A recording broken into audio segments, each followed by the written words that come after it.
खाने के दांत अलग हैं, दिखाने के दांत अलग हैं। मैं आपको बता दूं कि आज लगातार जो बोलते हैं ना सर्वे हो रहा है, आज सर्वे में आप देखेंगे तो बेरोजगारी 2 करोड़ रोजगार देंगे। भाई आज 2 करोड़ किसी जगह हमको रोजगार बता दें, वो आज तक उन्होंने कोई रोजगार नहीं दिया। की बात कर लो आप, पहली बार ऐसा हुआ है कि देश में महिलाओं को नंगे परेड कराया गया। इसको भारत नहीं भूल सकता और भारत में रहने वाली कोई महिला नहीं भूल सकती। आप ऐसा कानून बनाए जो छत्तीसगढ़ क्या पूरे भारत में कोई भी रेप करता है तो सीधे उसे ईवीएम से चुनाव हटाइए। माननीय प्रधानमंत्री जी को अपने ऊपर में इतना विश्वास है तो ईवीएम से क्यों चुनाव, वो तो कहीं से भी खड़े हो सकते हैं। नमस्कार दर्शकों, आप देख रहे हैं महानदी न्यूज़। ये चुनाव माहौल है, सरगर्मी सभी जगह है, हर जगह चर्चा तो हो ही रही है। आज हम इस लोकसभा चुनाव यात्रा के दौर पे हमने कई कड़ी आपको दिखाई, एक और इसी कड़ी में हम आपको दिखाएंगे, सुनाएंगे भी कि एक महिला लीडरशिप, एक महिला नारी क्षमता जो प्रदेश अध्यक्ष हैं उनसे हम रूबरू कराएंगे और उनसे पूछेंगे कि आखिर इस बार का चुनाव रहेगा कैसा। साथ ही साथ उनके ओर से कई कार्यक्रम भी किए जा रहे हैं, उस पर भी चर्चा करते हैं। तो आइए सीधे उनसे हम जुड़ते हैं। मैम, आपका बहुत बहुत स्वागत है जी। ये मुझे बताएं, हमने सुना है राजनीति जो चल रही है इस समय, चाहे देश की बात करें या प्रदेश छत्तीसगढ़ की बात करें, उसे कैसे देखते हैं? इस बार का चुनाव किस मुद्दे पर होगा? देखिए, राजनीति जो हो रही है वो हम अगर माना जाए तभी देश की राजनीति कुछ अलग ही चल रही है। माना जाए आज तो चुनाव को, वोट को लेके राजनीति की जा रही है। मेरा ख्याल है कि आज के समय में जो मेन मुद्दा है, महंगाई है, बेरोजगारी है, ऐसे मुद्दों को साइड कर दिया जाता है। ऐसे मुद्दे पे आवाज़ उठना जरूरी है क्योंकि ये मुद्दा आम जनता से जुड़ के रहता है और ज़मीनी स्तर पे हर नेता जो है उनको इस मुद्दे पे काम करना चाहिए और इस आवाज़ को ऊपर लेके जाना चाहिए। लेकिन बीजेपी तो कहती है, उनके नेता कहते हैं कि महंगाई बेरोजगारी ऐसा नहीं है।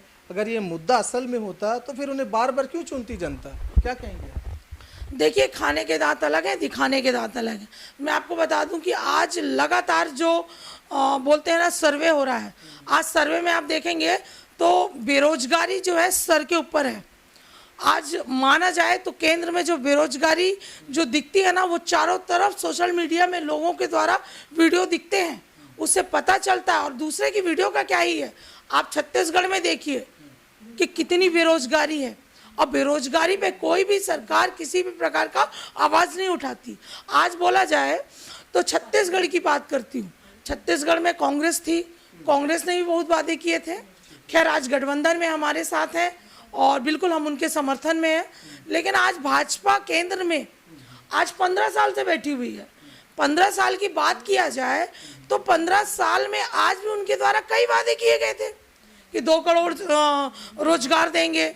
भाई आज 2 करोड़ किसी जगह हमको रोजगार बता दें, वो आज तक उन्होंने कोई रोजगार नहीं दिया। और कई आज उन्हीं के समय में कई ऐसे युवा पीढ़ी हैं जो अपने घर के लिए, आज एक बच्चा जो होता है अपने परिवार के लिए मेन रहता है कि उसी से उसका घर चलता है। लेकिन आज 15 लाख की बात करें तो 15 लाख जुमलेबाजी है, 15 लाख रुपए सबके अकाउंट में जाएंगे, उससे वोट मिल गया, आप जीत गए, ठीक है, कोई बात नहीं। लेकिन आज मैं बोलना चाहूँगी कि इस मुद्दे को दूर रखते हुए सरकार को, केंद्र में बैठी हुई सरकार को, महिलाओं पे, आज बेरोजगारी पर, किसान हित के लिए आवाज़ उठानी चाहिए, उनके लिए काम करना चाहिए। तब वो आज बोले कि आज ये जो चुनावी माहौल है उस चुनावी माहौल में भाजपा परफेक्ट है। मैम, उन्होंने ये भी कहा ज्योति जी कि इस बार मौका हमें दें। मोदी जी का स्टेटमेंट है, भ्रष्टाचार मुक्त भारत बनाएंगी। क्या कहेंगे आप इसे? कैसे भ्रष्टाचार आप बनाएंगे? आपके केंद्र में बैठा हुआ ही ब्रजभूषण है जो आज महिला पहलवान जो है, आज आप देख रहे हैं कि सबसे ज्यादा संघर्ष जो होता है वो महिला पहलवानों का था। आज उन्होंने इतनी मेहनत करके आप विदेश में जाकर उन्होंने वो ट्रॉफी जीती और मेडल जीते। उन मेडल को अपने लिए ही, अपने आज उनके साथ जो अन्याय हुआ है उस अन्याय के लिए उनको सामने अपने प्रधानमंत्री के दरवाजे पर अपना मेडल रखने का आप भ्रष्टाचार मुक्त करोगे? मणिपुर की बात कर लो आप, पहली बार ऐसा हुआ है कि देश में महिलाओं को नंगे परेड कराया गया। इसको भारत नहीं भूल सकता और भारत में रहने वाली कोई महिला नहीं भूल सकती। अच्छा ये मुझे बताएं, उन्होंने कहा कि भाई हम जब एक्शन लेते हैं जो करप्ट रहते हैं उन पर, तो विपक्ष लोग चिढ़ाते हैं, बीजेपी का कहना है। अभी रिसेंटली बात करते हैं इन पर कि अपने आम आदमी पार्टी केजरीवाल पर, वो जेल पे है, इस विषय में क्या कहेंगे? देखिए वो तो उन्होंने, मैं सुनी थी कि उनका तो अभी मेरे ख्याल में कोई भी क्लेम जैसे मनी लॉन्ड्रिंग का था तो कुछ भी तो सामने नहीं आया।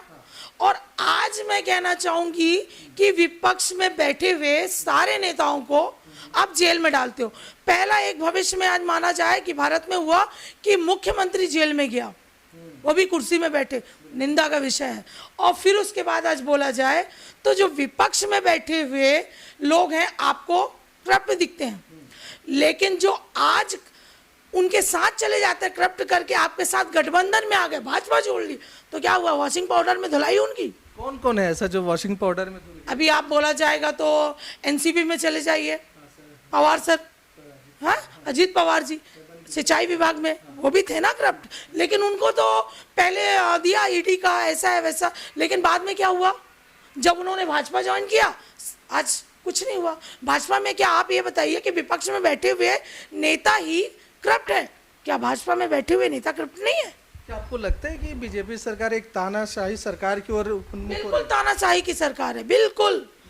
आज ऐसा नहीं कहूंगी कि उन्होंने काम नहीं किया, बिल्कुल काम किया है, उसकी सराहना है, साधुवाद है उनका कि भारत के लिए काम किया, लेकिन कुछ कुछ ऐसी चीजें हैं जो जनता को नजर आती हैं गलत है, जो कि देखिए अगर जब तक किसी के ऊपर कोई सबूत आज होता है तभी आप उसको अरेस्ट करें। फिर महिलाओं की बात करें, मैं एक महिला हूं और मुझे भी इतना दर्द है कि आज उन महिलाओं, जो महिला पहलवान है, उनके साथ ऐसा हुआ और उसको अनदेखा किया गया।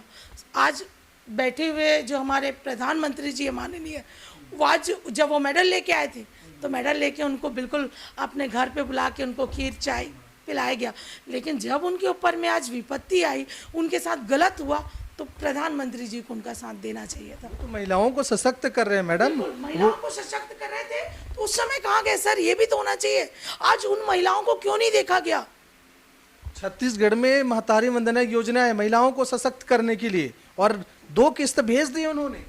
बिल्कुल सर, वो तो आप भी जानते हैं, मैं भी जानती हूँ, पूरा भारत जानता है कि देखिए ये चुनावी, जैसे सांसद चुनाव हो रहा है, चुनावी माहौल है, और चुनावी माहौल में आज जनता को एक गैर तो करेंगे ही कि भाई चुनाव हो रहा है, और चुनाव के बाद देख लेते हैं कि ये जो आपका जो आया है महतारी वंदन योजना कितना चलता है। मतलब आपको डाउट है कि लोकसभा इलेक्शन जैसे खत्म होगा उसके बाद? बिल्कुल चुनाव को देख के है, और आने वाले समय में अगर ऐसा होता है माननीय प्रधानमंत्री जी के द्वारा तो बिल्कुल साधुवाद है और नतमस्तक है हम उनके आगे, अगर ऐसा चलता है तो। अच्छा, वो कर रहे हैं तो बढ़िया।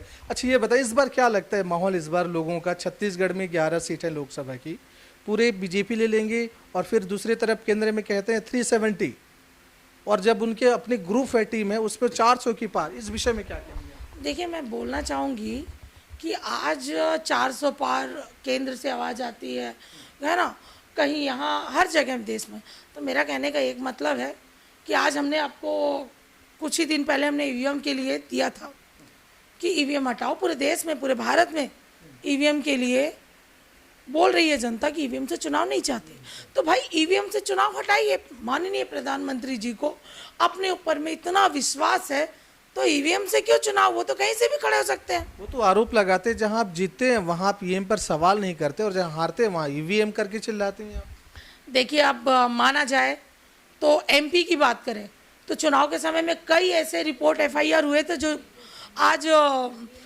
गए हैं रिपोर्ट, और उसका खुलासा भी हुआ, और अभी तक जो है वकील वगैरह हैं जो आज लड़ रहे हैं, आज दिल्ली में बैठे हुए संघर्ष कर रहे हैं। और उस बारे में भी मैं इतना ही कहूँगी कि ईवीएम अगर इतनी बातें उठ भी रही हैं तो माननीय प्रधानमंत्री को सोचकर, और उनकी ताकत को तो सभी लोग जानते हैं, उसको अनदेखा नहीं किया जा सकता। मेरा ये सोचना है कि अगर जनता आम पब्लिक चाहती है कि ईवीएम से चुनाव ना हो तो बैलेट पेपर में कराना चाहिए, कोई फर्क नहीं पड़ता। जो काम कर रहा है उन्हें किस चीज़ का दिक्कत है।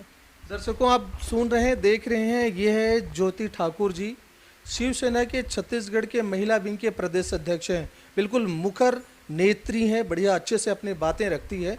हमने सुना है कि शिवसेना महिला विंग की ओर से आपने कार्यक्रम भी करने जा रही हैं। देखिए, हमारा जो कार्यक्रम है हिंदू धर्म में, सनातन धर्म में नवरात्रि पर्व है, जो साल का प्रथम त्यौहार जिसको हम लोग नए साल के रूप में चालू होता है। तो हमारा इसी पर्व में, रामनवमी के पर्व में प्रति वर्ष की तरह इस वर्ष भी लगातार महिलाओं के द्वारा चुनरी यात्रा हर साल निकाली जाती है। और इस साल भी हमारा जो कार्यक्रम है 13 तारीख को, और ये कार्यक्रम जो प्रारंभ होगा वो आश्रम शताक्षी मंदिर से प्रारंभ होगा और पुरानी बस्ती होते हुए महामाया के लिए चुन्नी माता जी को अर्पित की जाएगी।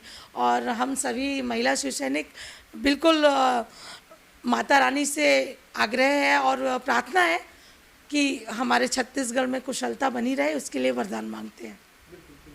एक आखिरी सवाल आपसे लेते हैं, चूँकि आप महिला हैं और नारी शक्ति हैं और जागरूक हैं, तमाम आप दृश्य परिदृश्य पे नज़र हैं, चुनाव के लेकर के महिलाओं के लिए विशेष आपके दिमाग में कोई बातें हों, कोई ऐसी समस्याएं हो जिन पर ध्यान कोई भी पार्टी हो वो दें, उस पर क्या कहेंगे आप? देखिए, मैं तो ये बोलना चाहूँगी कि आज चुनाव होते हैं और हर 5 साल में होते हैं, हर 5 साल में नई नई राजनीतियाँ आती हैं, लेकिन जो ज़मीनी स्तर पर काम होते हैं वो महिलाओं के लिए होते हैं। ठीक है, महिलाओं के लिए, युवाओं के लिए होते हैं, किसान वर्ग के लिए होते हैं, उस पर ध्यान देना बहुत ज़रूरी है। और आज माना जाए तो आज अपने देश में लगातार हर 1 मिनट में रेप केस होते हैं। तो इस रेप केसेस के लिए सरकार को प्रधानमंत्री जी हैं और केंद्र में बैठी हुई स्मृति ईरानी जी हैं जो महिलाओं का और निरीक्षण कर रही हैं। मैं उनसे कहना चाहूँगी कि महिलाओं के लिए एक ऐसी व्यवस्था होनी चाहिए, नियम कानून बनने चाहिए जिससे भी किसी भी महिलाओं के साथ ये जो रेप केसेस होता है ये रेप केसेस ना हो, इन पे लगाम लग सके। और एक बात और कहना चाहूँगी, जैसे रेप केस होते हैं, सामूहिक बलात्कार रायपुर में भी हुआ, तो मैं ये कहना चाहूँगी प्रधानमंत्री जी से कि कई संविधान की बात करते हैं, कानून की बात करते हैं, आप ऐसा कानून बनाएं जो छत्तीसगढ़ क्या पूरे भारत में कोई भी रेप करता है तो सीधे उसे फांसी की सज़ा दी जाए। अगर फांसी की सज़ा होती है तो आने वाले समय में शायद अपनी लाइफ से ज़्यादा कोई किसी से प्यार नहीं करता, तो हो सकता है कि वो रेप केसेस ख़त्म हो जाए। जी, मेरा नाम ज्योति सिंह है, महिला शिवसेना उद्धव बाला साहब ठाकरे की प्रदेश अध्यक्ष हूँ। तो दर्शकों, आपने देखा सुना भी है, हमने रूबरू कराया। महिला होने के नाते हम जानना चाह रहे थे कि समाज, देश की जो दिशा और दशा है वो है कैसा, क्या बदलाव होने की आवश्यकताएं हैं। किसानों को लेकर के, जवानों को लेकर के, बेरोजगारी को लेकर के भी चर्चा हुई है। अब देखना ये होगा कि ये लोकसभा 2024 के चुनाव किस आधार पे लड़ेंगे। जनता जनार्दन जागरूक है, वो तो जानते हैं कि क्या करना होगा, लेकिन हाँ, ज़रूर आप वोट दें और वोट उस आधार पे दें जिस आधार पे समाज, देश का विकास हो। जी हाँ, देखते रहिए महानदी न्यूज़। जय हिंद, जय छत्तीसगढ़।